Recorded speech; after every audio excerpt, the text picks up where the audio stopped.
Get rolling. What is good, everyone? Ben Deal down here in Houston, Texas. So fired up for our guest today. I've got my friend, incredible leader in the real estate space here in Houston, Boris Sanchez. Boris is the principal and founder of Sanmore Investments. Long story short, if there's anybody that has an interest in multifamily or commercial, Boris is my go-to guy that I refer people to. Most importantly, because he is the guy that has created success in that space and done it in a different model, in a different way. How he's packaging deals, bringing properties to market, and more importantly, bringing the opportunity and education to people that are looking to learn. So, Boris, I'm so fired up, so excited to have you with us today and just have a quick conversation with you. And welcome to the show. Thank you, Ben. I'm glad to be here. Thank you for having me, man. Yeah, absolutely. Yeah, and so one of the things I was interested to know is, how people get into real estate, into the world of real estate. What is that like initially? What got you into the business? And could you share just a little bit about how you got started? Sure. So I got started about 13 years ago. I was initially a mortgage broker under my family's company. I didn't really like residential. No offense to those guys that do residential, but more power to you. I just didn't like it. It was my thing. I tried doing mortgages and I tried flipping houses. Neither of those were my calling. And then I decided to just buy my first apartment complex, and that's where I came upon commercial. It was almost by accident. I was just looking to make $1,000 in cash flow. All of a sudden, here I am buying a property that ultimately made me more money than I've ever seen before. It was a deal that netted me. I bought cheap, but honestly, I was just wanted to make $1,000 in cash flow. I ended up making a $250,000 on it, and opened my eyes in a big way. And it was then that I decided to find out exactly what I did right and what I did wrong, and to kind of play around with that concept of commercial investing. Man, that's amazing. Yeah. So I mean, obviously, there's a lot in that first experience. Like, we hear a lot of stories, good, bad, and different. We hear some people get into the business, it's a total nightmare. What would you say became? I mean, because to me, you're looking for $1,000 and you pick up 250,000. I think that would pretty much be an equivalent of a home run in many people's books. What was the thing that like what was the drive for you? You were a mortgage broker in that business. Like, what flipped the switch for you? You'd be like, hey man, I'm gonna go down a different path. What was that initial motive, drive, the thing that flipped you over to really go down this path that you're on now? Honestly, it was my ongoing drive, my inner drive to actually be successful and have that financial freedom that kind of, we've always kind of dreamed about. I Mhm. always kind of like to joke around that I like money more than most people, and I like that having that freedom more than most. And I've always been a fan of knowing that inside, even if that's not true.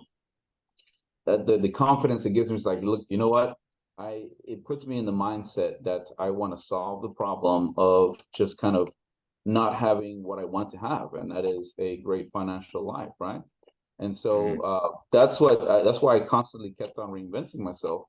Before then, before I kind of was in real estate, I was a serial entrepreneur. I've had multiple businesses fail. I've had multiple businesses that were kind of successful, but not at the point that I wanted them to be. And so I was always kind of reinventing myself, using the skills learned in the past to kind of move myself forward. For example, I was in collections for a long time, and that helped me develop my communication skills, my phone skills, my sales skills, stuff like that. I didn't like collections, but then I also sold cars, and that helped me grow kind of like my mindset of hard work and kind of like the work smarter, not harder kind of technique. So I Mhm. just kind of borrowed from a lot of different experiences in the past. And when I came upon the mortgage industry, I was like, okay, I like the real estate aspect of it. I just don't like residential.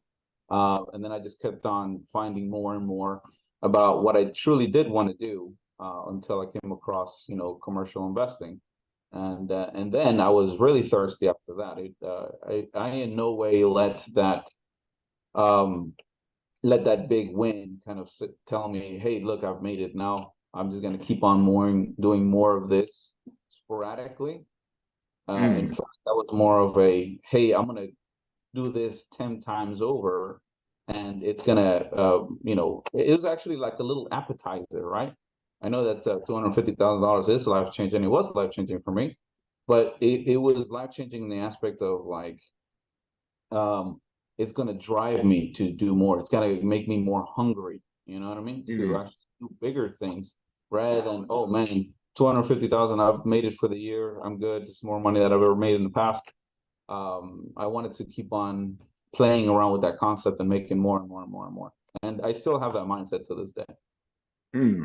So yeah, and I know because the event that you're, the show that we're on is called Expand, and the event that you're going to be participating in here in Houston on June 20th is around Expand, expand your business, expand your mind, expand your heart. So, I'm hearing a lot about expanding your mindset, and I think one of the unique things is, it sounds like you've had this kind of legacy, or you've had it from very early on, from more of an entrepreneurial mindset.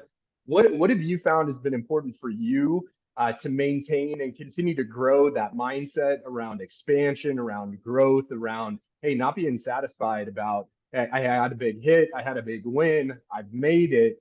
Like, what is it for you that continues that drive?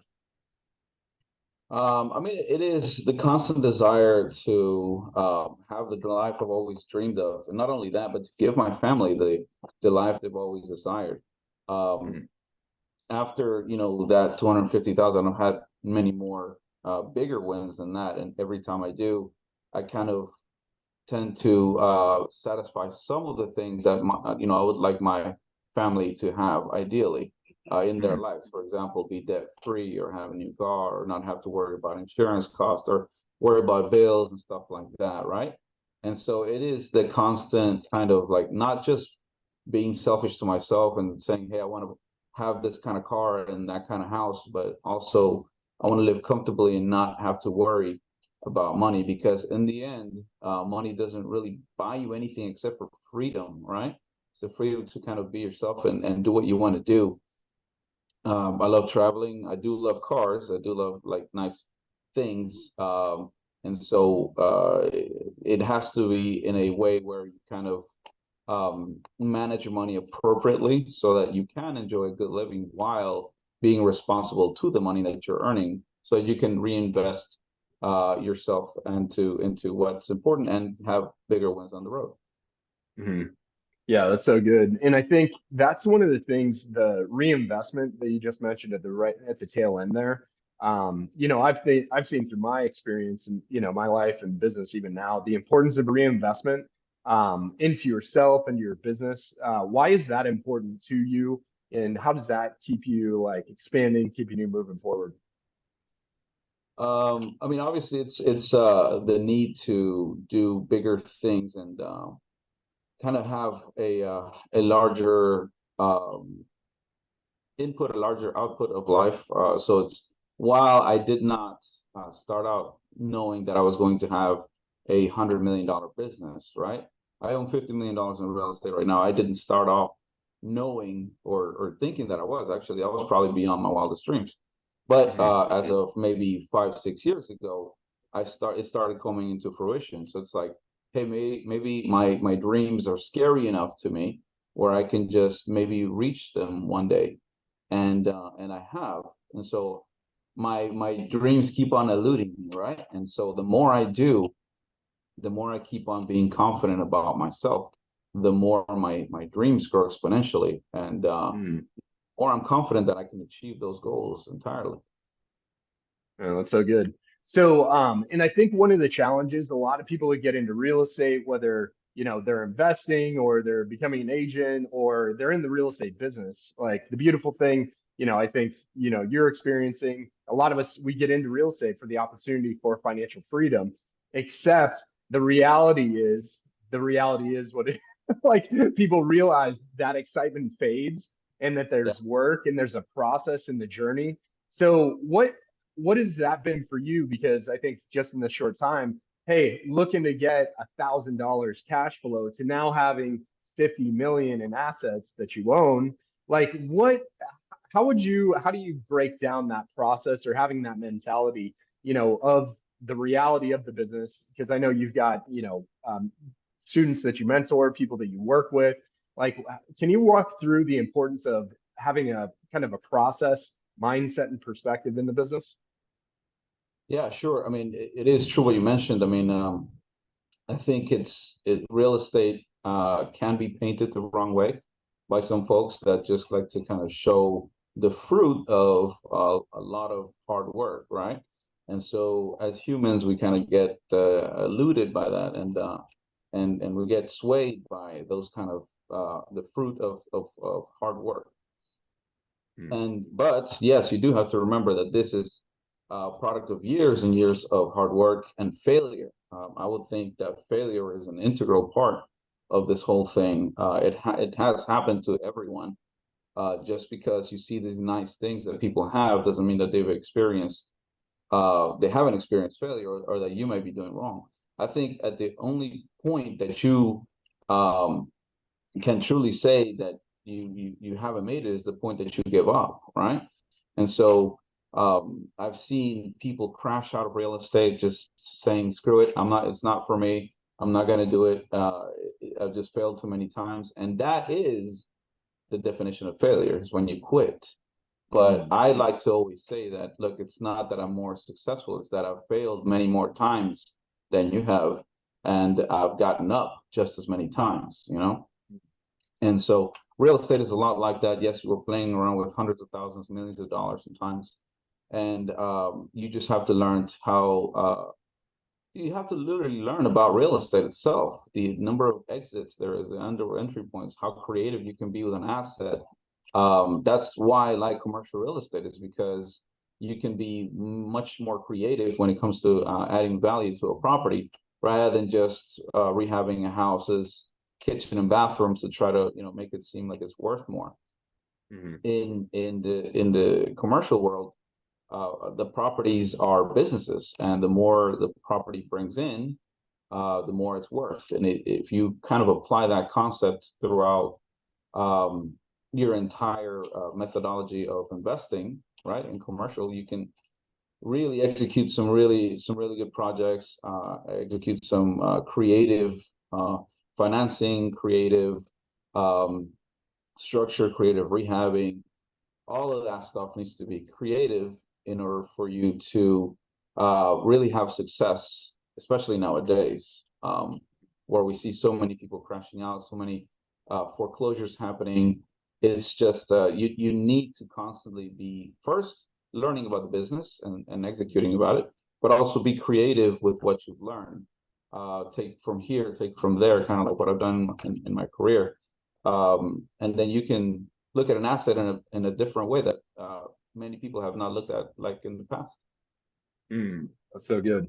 Yeah, and when you look back at your past, and I think, when I reflect, and I'm sure you do as well, I'm interested to see, do you have a point that you look back on as kind of what I call like a moment of expansion? Like, I'm sure there's many moments in time, but you're like, man, just grateful for when you look back, even if this moment was like extremely challenging, but there was that moment in time where this you can kind of dial things back to, man, if I didn't make that one choice, this whole opportunity to grow and expand, to where I am today. Do you have a moment that you think of, that you go back to be like, man, that was that moment? Absolutely, I'm very thankful for, and I'm kind of come from an unconventional background. I do not recommend this, but yet I did it, which is not having a mentor. I just kind of did everything by trial and error. Mm. Um, I don't recommend it because honestly, I lost a lot. I lost a lot, and I did go through the school of hard knocks, right? So there is that kind of thankfulness that I did go through that process and learn a completely unconventional way of investing, and being able to come up with these conclusions of, hey, look, I need to look at an asset a different way in order to be more competitive, right? And the whole process that I've gone through, the learning process has taught me how to be creative. Although I don't recommend it because again, I just feel like you're going to put yourself through a process that is much more open to failure. So having a mentor really helps to kind of break down why things are happening. I would think that not following the status quo and having mentors that maybe are outliers in this whole business. For example, I don't believe in cash flow. You know, a lot of people are like, "What? You don't believe in cash flow?" No, I don't believe in cash flow. I believe in appreciation. There's only Mm. literally two different types of investors, and so it just at least okay, I don't have to convince you to kind of believe in what I believe in, but at least be open to listening to what these folks have to say that are unconventional, so that you can kind of be educated as a whole, right? I would say there's a lot of different gurus out there that are kind of saying the same thing over and over again, and I say that's because they themselves have learned and chose not to listen to somebody else that may have a differing opinion, right? And so I think if you do want to become a an investor that's successful, whether you do investments in commercial or residential, I think having an open mind, learning a lot about the different types of businesses and the different types of ways to structure a deal or financing or rehabbing or whatever it is, the better prepared you will be to have exit points in an asset that may become trouble. Yeah. No, that's awesome. And I think, and even before we hopped on, I mean, I think the importance of taking advantage of opportunities to learn. So whether it's through mentorship, getting in the right rooms, learning from other people, there's a big and I appreciate what you said in terms of like you learned by a lot of trial and error. I think a lot of people are foregoing the opportunity for a shortcut, not a shortcut in the means of like making something like cheating, but it's, hey, how can I leverage and learn from someone else's experience, someone else's wisdom, somebody else that's been there before? Just because like we don't have to make the same mistakes twice, we can learn from someone that's made the mistake. So, I know you do a lot of mentoring. Do you want to talk about one mentor specifically that may have like saved you a ton of headaches, that have been seen or unseen? What that impact has looked like for you and your business right now? Well, as I've said, I didn't really have any mentors. To be honest, I didn't really ever read any self-help books or motivational books.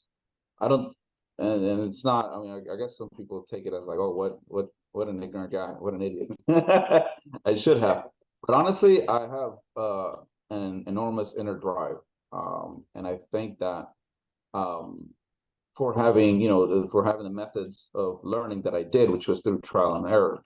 Yeah. Um, I don't think I've ever been taught by somebody something that was like completely life changing for me. I think that these deals have definitely taught me a lot. Mm. Um, there were lessons in themselves as to what to do, what to not do. Some things that I've done that I thought were going to work or did not work, and some things that I was completely blindsided by that made multiple multipliers out of my cash invested, and so it's these small things that each deal has taught me that I really am thankful for, and I Yeah. can sit in here and I can tell you many different examples of things that I've done in the past that have taught me, okay, then this is the way forward, and this is how I can be a different kind of investor and go Mm. chase after deals that have been on the market for a long time. And it Yeah. doesn't matter because I look at them with different lenses because I chose to be a little more educated in this aspect than most people. Mm. That's so good. So what do you attribute your inner drive to? What would you say, what is that fire, that's inside? Like if you were gonna try to boil it down, was there a moment in your life, an experience? Was there something like what is it that keeps you like in this mode of like your drive, your expansion, like just the hunger, for what you want to create? Um, I would say my parents were a big part of that. Man, I didn't really, I mean, I'm an immigrant, didn't really speak English a few years ago. And so it was the whole process of getting to this country and becoming successful that my parents bestowed upon me. Mm. Um, I think there's a lot to be said about, hey, when you make a physical, emotional uh, trek across the world in order to get to some place that you might think is where you're going to reach success. Uh, it really does put that seed of success in your mind, right? Rather than just kind of being born with it or being born around it.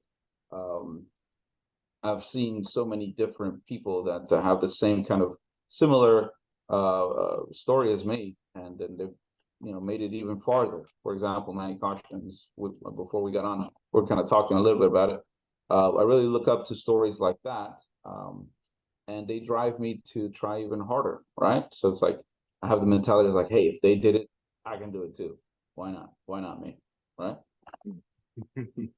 Yeah, no, that's awesome because I know and what I appreciate about you is, you've got the drive, the fire, you've got the opportunistic, like disruptive type mindset, like seeing the opportunity where other people don't, the importance of action, experience. I think where a lot of people kind of lose their way on the path, whether it's in real estate or entrepreneurship, it's like you stub your toe, you take an L, you have a challenge here or there. It's like, well, but that's all part of the process and the importance of the perspective that you have, as you go through that. So, I just think that's so powerful in terms of your journey and the success that you're experiencing. And, what encourages me is just that, you're still looking to continue on to that next step. So, Absolutely. what does expansion mean for you where you are today? Like in your business, your mindset, your heart, like what is that like? Why is that important to you? Because I always see you and experience you in this forward movement and growth. But what does that next step look like for you? For me, I would say my company's expansion is it's a big priority for me, right? And that requires, I mean, my company's nationwide expansion is important to me, and we have a solid plan where we can kind of deploy and be able to expand our operation throughout the entire 50 states. Mm, But you got to start with the first action, right? You got to start with the first step. So it's reverse engineering all of that that really has helped us grow to the point of where we are right now. And yeah, absolutely, reverse engineering a plan is perfect. Here's where you want to end up.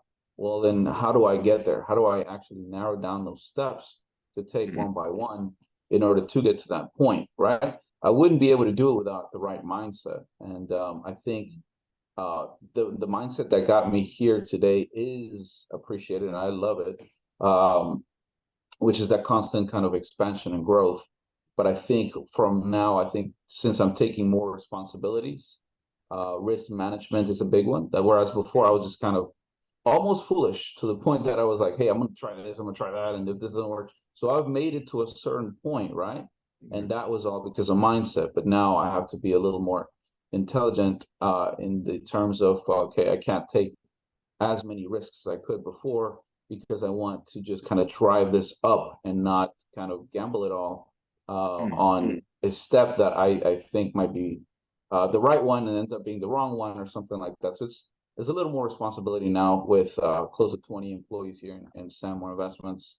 Um, I have to be a little more responsible and take what do you call it, meditated steps and to mitigate risk, right? Um, Mm. and so I can't be as foolish as when it was just me. Right. And so yeah, it's a different kind of mindset to have, and I'm just kind of glad that I see that now instead of just like, all right, well, it's worked for me in the past, so let's go move forward and charge forward almost blindly. It won't work so far. You know what I mean? It won't work anymore. Yeah. Yeah, it's so good. Yeah, it's exciting, man. I'm grateful for you, and thank you so much for your time. I know you got a lot going on. I know you're always traveling. I know you got a wedding coming up soon, so That's true. excited for all those things. But Boris, if anybody wants to reach out to you, what's the best place to, get connected with you? Is there any place you'd like to point people? Yeah, sure. Send me an email. Email is always the best. I'm a huge fan of email. It's boris@sanmore.com. Email me. We do have a online university that we're launching soon, which is going to teach you everything there is to know about commercial investments, including analysis, financing, terminology, structures, stuff like that. We will cover A to Z, and even we'll break it down and tell you step by step what I've done in order to kind of get to this point. I really think it'll add a lot of value to you. So we're hoping to launch that in July. Oh, that's exciting. And that'll be part of the Sanmore umbrella. Is that going to run through your company? Sort of. Sanmore Investments is my company, but I think it's this is going to be one of my own offerings, kind of like this under the Boris umbrella. Under the empire. That's awesome, man. Well, yeah, stay tuned. Yeah, definitely follow Boris on any of the social media, Instagram. I know he's pretty active on there. Sanmore Investments. And Boris, thank you so much for your time, man. Grateful for you. Excited to catch you in person soon here in Houston. And if you're in the Houston area, you want to come be in the room with Boris and so many other incredible people that are in the real estate business, invite you to expandhouston.com. We're putting this event on June 20th. Boris will be there along with, I'm sure, a lot of great friends, people in his community, and his team will be there as well. So thanks so much. Thanks, Boris. Appreciate you, brother. And always grateful. Thanks for having me, Ben. I appreciate it.